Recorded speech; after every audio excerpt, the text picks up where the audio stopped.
Welcome to our show, Never Trust a Fart. We are broadcasting on Twitch to begin with, and I take it, I had some music, edited it up, put it on YouTube on every Wednesday, so this will show up on Wednesday. If you would like to be a guest on here, let us know. We will invite you to our Zoom meeting, which is what we're using the format here. That's what this is, Zoom, streamed over to Twitch and then recorded for YouTube. Hello, world. Yes, hello, world. Okay, here we are. I'm sorry we're getting out a little late. Our schedules don't always facilitate a weekly throw here. Yeah, if you want fairly current events, you're gonna, you got to do this. Did you by chance see any of the debate the other night? I heard a little bit about the radio. I couldn't follow it, primarily because, like I said, we had some guests over, and I didn't really want to introduce politics into the mix. It may not have been the most salubrious of ideas. Right. I heard some of it. Basically, the best thing I can say is there is a special needs bus careening toward a cliff, and the two biggest window-looking kids out there, one with a bunch of crayons in his mouth, and the other with his crash helmet, are fighting over the radio knobs and not the steering wheels. Yeah, they're licking the windows. Yeah. I haven't made any errors that I'm pretty much a Republican. There's a few things that I don't agree with the party lines. For example, I'm pro-choice, just for an example. And I found myself yelling at the TV, "Shut up! Let the man talk!" What got me is everybody saying, "Well, we need to have a mute button on the president." Exactly. What about the other guy? He was interrupting too. Oh, he was. Came out swinging. Yeah, they both were. But it was so unpresidential on both parts, especially the president. Yeah, exactly. It's hard to sit there and get behind this when you just want to sit there and say, "Grow up and let the other man talk." Well, you remember one thing. We knew coming in from that day that he started descending that escalator. Mm-hmm. This man is not a politician. No, that's absolutely true. That's true. what the people voted for. We don't want a politician. We want somebody in there to kick ass and take names, which is what he's doing. Does he offend me? Yeah, he does. Does he offend everybody? Yeah, he does. Anybody who's has a couple of active brain cells in their noggin will get offended at one point or another. But I also look at, it's like making sausage. I love a good bratwurst. I never want to see it made. Ain't that the truth? I like the outcome here. I like the fact that, hey, he's up for 3, I heard. Maybe I'm wrong. Whoever's watching us, I could be wrong. But in rumor, I heard we're nominated for 3 Nobel Peace Prizes. I heard at least one for the. That's unprecedented. Yeah, for the Middle East agreements. Yeah, he's done that. The economy just has been great. I mean, what got me when he first got into office, all his presidential, his campaign promises, he sat there, first thing he did was he started making good on all those. You can almost number them, like a checklist. Okay, he did that. He got to the wall, got stymied, and then it's been putting out fires ever since. But it pissed people off that he was actually fulfilling the promises. Which is something people are not used to seeing. Exactly. People aren't used to a politician saying, "I'm going to do this," and then he does it. But when you have the opposition party spending their entire 4 years so far doing everything they can to throw up bullcrap after bullcrap charge, it's I can't blame the man for coming out swinging. Well, he's had to sit back and eat crap sandwiches forever. Yeah, and Obama, I mean, he got, how many times was he asked for his proof of birth and all that for the longest time? So from the same man. It goes both ways. Yeah, Exactly. So we're not saying, or at least I'm not saying that one side or the other is more guilty, but my God, you're absolutely right. They've been doing nothing but trying to get him out of office ever since he got in. I was talking with a couple of people about this lately. Yeah, go ahead. And it's sad the rate of American politics and the nosedive it's taken since the Clinton administration. And I'll say right off the bat, the Republicans did not like Clinton, and they started a lot of this. Mm-hmm. And it's coming back on them. And I've also been talking in physics. If you take a pendulum and you move it all the way to the left, or the right in my case, you let it go, what's it going to do? It's going to go all the way to the left. That's what's happening right now. So if you keep on doing that, we're going to have a pendulum all the time, but we're not going to have anything happening. So at some point, both sides need to bury their hatchets and say, we have to worry about getting together for the good of the country. Because there's a famous meme out there of a 1776 Minuteman with an elephant in one hand and a donkey in the other, checking them out, saying, "I'm tired of both of you." Yeah, we are. Oh yeah, I'd be libertarian if they can get their act together. Yeah, there's a good call for a third party out here, libertarian strong. Yeah, exactly. So, less government. Yeah, and that's exactly what I'm all for. That's what we were meant to be. We weren't meant to be a huge government. No, we were meant to be a state-ran, and the common interest stuff, that's the federal. Not the federal and every little thing, in your life. You know what? I mean, let's face it. The needs of like L.A. and New York do not address the needs of everybody in the United States. And that's where the people don't understand the Electoral College. That's the problem, though, is the media is not letting them understand the Electoral College. It's going to let Los Angeles, New York, and Florida, I guess. I don't know who the other one is. But they're going to let them determine for the rest of us, because nobody else is going to have a chance to say anything. No, because of the population. I live in Southern Oregon. We don't have any population out here.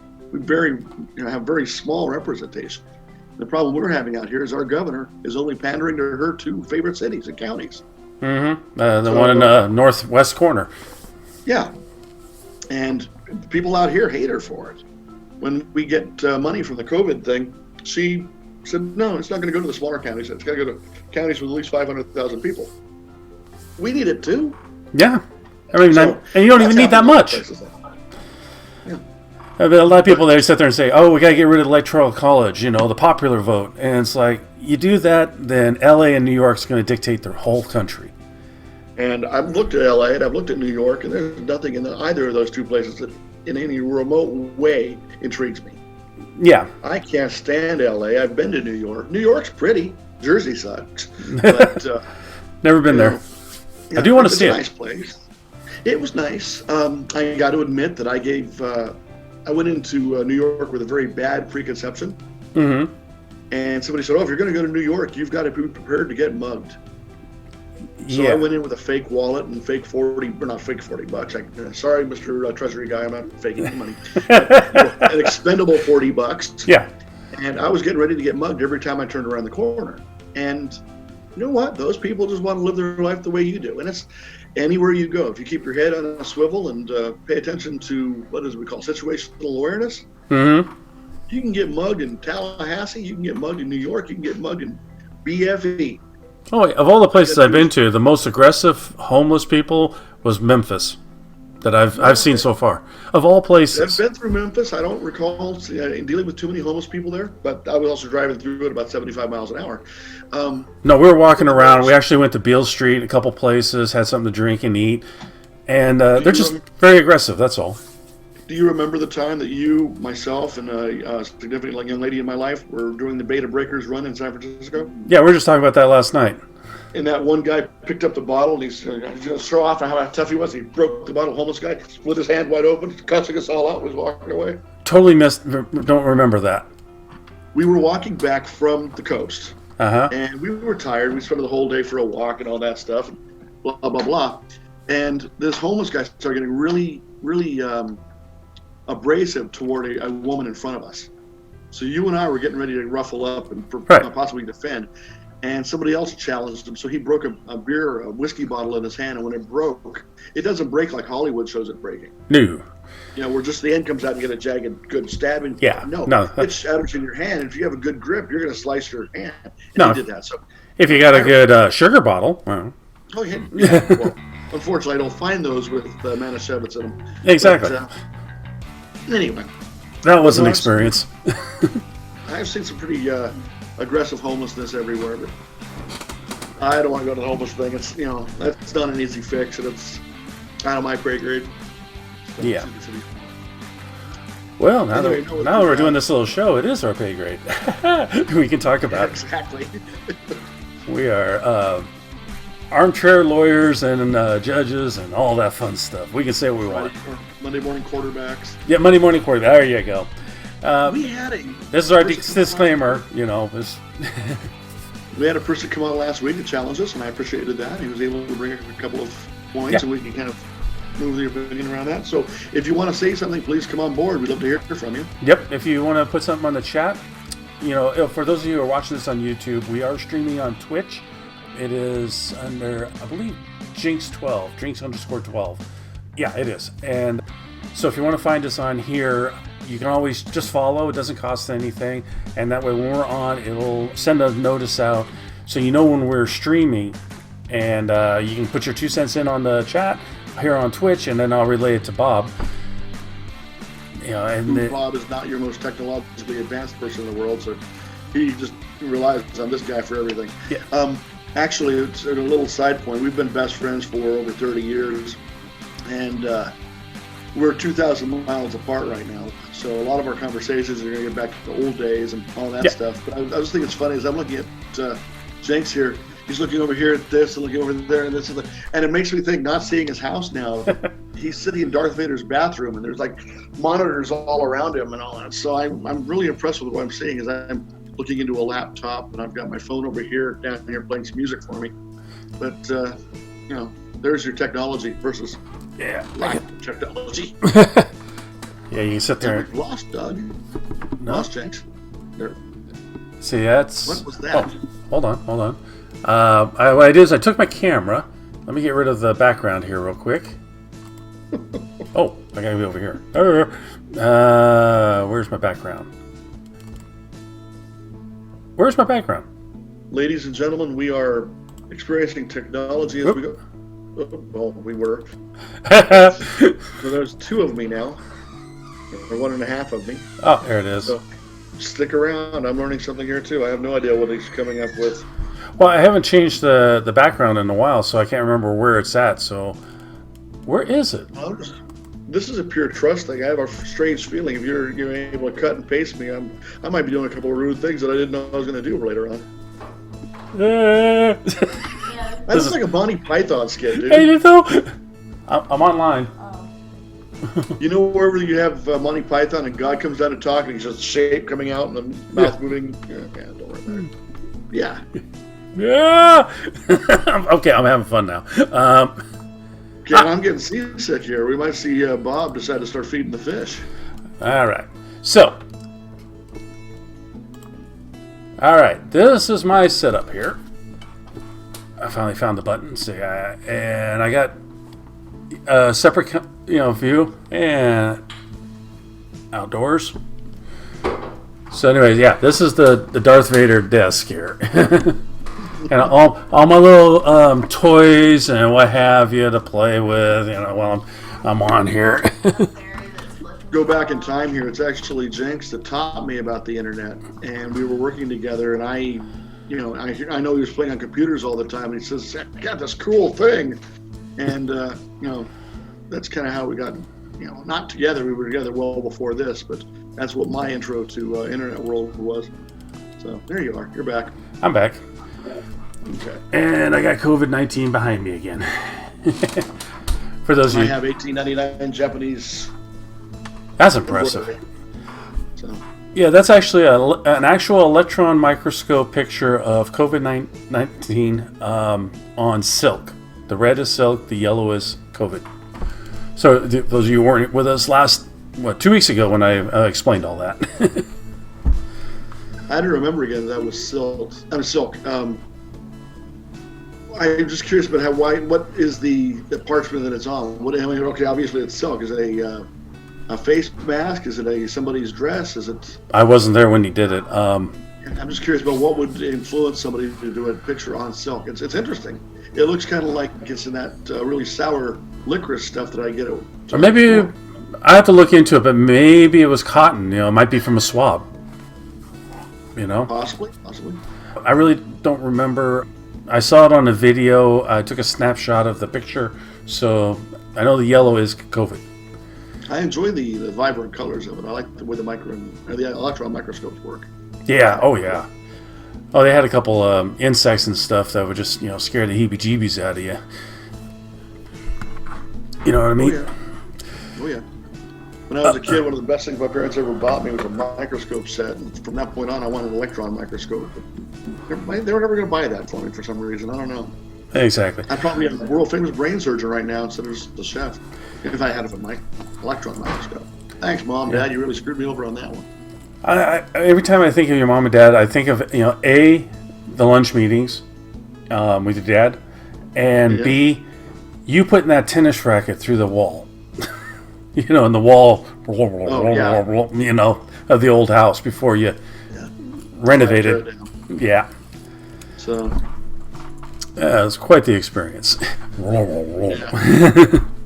Anyway. Yeah, anyway. I still dream about that too. But trying to think of anything new going on.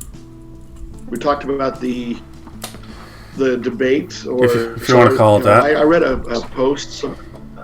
My cousin, who seems to be a very good source for my memes lately, posted something where the next debate is actually going to be held as a fist fight in a Chili's parking lot. I think that sounds pretty good. That'd be good. We need to be looking at also the appointment to the Supreme Court. Yes. Now, I have to agree that the president was elected for 4 years, not 3. Yes. So, like it or not, the person's put forth and they got to decide in X amount of time. And if they run out of time, then it's going to be on the new guy, or the old guy reinstated, whatever. I mean, after that debate, I just like having him as, Trump being out there again, like he doing that. Just it's not presidential. It leaves me frustrated and speechless. Oh yeah, it's not presidential, but I will maintain that we voted for a guy that was not a politician. Absolutely true. And then Biden, it's a vote for Kamala Harris to me. Yeah. And she dropped out. I'm not too interested in that, but I'm also there's been countless times when I have seen a press conference where somebody was rude to Obama, to Bush, to Clinton, to Bush, to Reagan, and they've been very good in just swallowing it and saying something nice to them because they have to maintain that. I think it's kind of neat seeing a guy say, you know what, screw you, I'm going to do what I want to do. Mm-hmm. I'm going to figuratively lay you flat with a comment, and it reminds me more of me, because I'm not going to put up with your crap. I'll tell you what to do pretty soon. Yeah. I get that. But I mean, even I was sitting there yelling at the TV, shut up. There is, when a debate, you got to sit there and let the other person get their 2 cents in. It's structured. You got 2 minutes to say something, and then you shut up and listen to the other guy. It's not a matter of who's the loudest is right. Hey, when I was in a debate club in high school, that's what we used to do. Or junior high school. That's what we used to do. You had a certain amount of time. You make your point, you come to a rebuttal, and you come up with your argument. If you won over the crowd, you won over the crowd. But we got to remember too. Look at the electorate right now. I only have a few minutes left. I got to roll pretty soon. Yeah. But look at the electorate. We have so many people out there that are just either this side or this side. Yeah. Or countless Twitter debates, Facebook arguments, whatever we go across here and talk about here, laundromat chats, bumper stickers, rallies. I have not yet seen one person saying, I think I was going to vote for A, but now I'm going to vote for B because of that, because you convinced me. Yes. Our political beliefs, which is why we don't discuss religion and politics in polite society, are so inside that we already know what we're going to do. Yeah. And I think one of the worst things we can do as a populace is to, A, trust any of the 2 political parties. Yep. And B, like my late, I think it was my maternal aunt used to do, was vote a strict party line. If it was D, she was for it. Everything D. And that doesn't get us anywhere because there's some pretty, rotten R's and pretty destructible D's out there. That's what it stands for. R is rotten and D is destructible. One of my other coworkers that knew me, he would sit there and say, hey, even if Satan himself was, if he's on a Democrat bill, he'd vote for him. Yeah. And what does that get you? You're voting for a party. You're not voting for a person. Yeah. Let's start voting for the country. Exactly. The person who can best do it. And like I said, though, after that debate, I really don't know which way I'm going to go now. Part of me wants to, keep away from the politics because I like the things that Trump has done. But at the same time, it's like after that last debate, it's hard, he was really being loud. We'll see what goes on. I'm kind of concerned about what's going to happen with the vice presidential debates next. You're going to see. I'm looking forward to that one, actually. Harris going after Pence, and that's going to be something to be interested in. And I'm really curious about that one because you have Pence, who is as far right as you can go. I mean, especially in his moral views and his religious views and all that. Then you have Harris, who is the antithesis of that. Oh yeah, wasn't she the one that put out there the? No, it was the replacing attorney general. I don't know. In California, they wanted to actually, what were the needs of the person robbing? Were their needs greater? Yeah, when you're going to loot, the police now have to go up to you and see if you really needed to loot or not before they'll press charges. Yeah, and it's like, really? Well, that's the same thing that came out of that mindset, and also the fact that once again I'm going out of past. I can't pull it up. I know what happened, but there was a cop shot in San Francisco many years ago when she was the attorney, city attorney, and she deliberately said, "I'm not going to go for the death penalty." Mm-hmm. And that was a big smack in the face to all law enforcement. We have to have a respect for the blue line. Right. Okay. I'm totally against defunding the police. If you want me to start packing heat everywhere I go, I'll do it. And I don't want to have that. I'd like to have that first line of defense. I'd like to be able to call up and say, hey, this neighbor's acting a little bit squirrely. Instead of me going out there and say, okay, I'm going after the neighbor now. Exactly. And it seems like what they want. Not they, stop they, what the other side wants. And everybody, please understand here that as I'm looking down at clocks and all that, I have a 8-year-old who has to get online to a school thing at the bottom of the hour, and that would be 10:30 on October 1st, 2020. So she's constantly out there going. A little distracting, yeah. Yeah. So. The heart attack October. So it started off. That's 5, 4, 3. Yeah, we gotta wrap this up very quick. So anyway, Jenks, it was good talking to you again. Yep. Let's hope the next time we talk, there's gonna be a little bit more civility out in the world. Yeah, good luck with that. You'll need a genie for that. Yeah. Okay, tell you what, we'll say goodbye here, and I'll keep you online here, and so we'll talk about scheduling, okay? Okay, sounds good. Okay, if you're watching on YouTube, thanks for being here. Last word? No last words, everybody. Thank you so much, and have a great week. We'll see you again next time. Thanks for joining us with Never Trust a Fart. If you want to support us, please go on to Patreon. You can see it on the graphic right there on how to get to it. We call in on Zoom. Thank you, Zoom. Record it on Twitch. Then I go ahead and take that recording, edit it, and we place it on YouTube every Wednesday. If you like this video, please hit the like button. If you can subscribe, that would definitely help us out. Thank you for tuning in, and we'll see you on the next one. Peace.